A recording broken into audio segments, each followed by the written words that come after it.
I'm Peter Lavelle. The real and imagined migrant crisis engulfing Europe. What accounts for the EU's near indifference to the plight of refugees clamoring to enter European countries?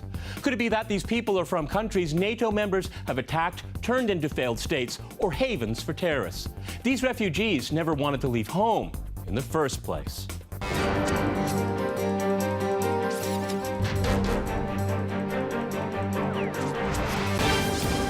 To crosstalk the refugee crisis, I'm joined by my guest, Sukan Chandan in London. He's a political analyst and blogger. Also in London, we have Tim Finch. He is a migration expert and writer. And in Brighton, we cross to Anders Lustgarten. He is a playwright and activist. All right, gentlemen, crosstalk rules. In effect, that means you can jump in anytime you want, and I very much appreciate it.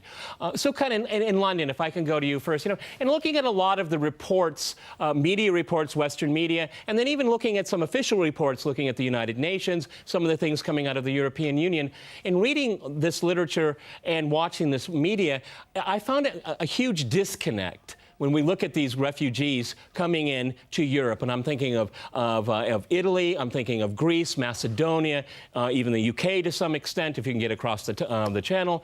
There's the disconnect about why these people are coming to Europe.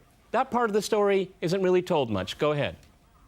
Well, there's a reason why it's not told, because then people actually understand in a human-to-human level of what is going on with the plight of these masses of our people who are trying to come to Europe. The vast majority of refugees and people trying to get into Europe who are non-European come from Afghanistan, Syria and Somalia. And you can add to that Yemenis as well.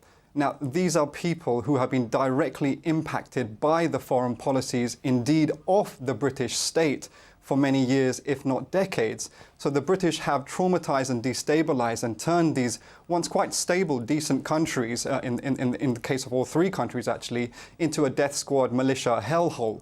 So it's no surprise that people may want to choose to leave the head-chopping militias, the looters, the rapists, the sexual enslavers and the human traffickers who are proliferating in their homelands, facilitated by the leading NATO powers, and trying to come to those lands who have impacted this and looted their countries, not only in the recent past, but if we zoom out in the last couple of centuries, these are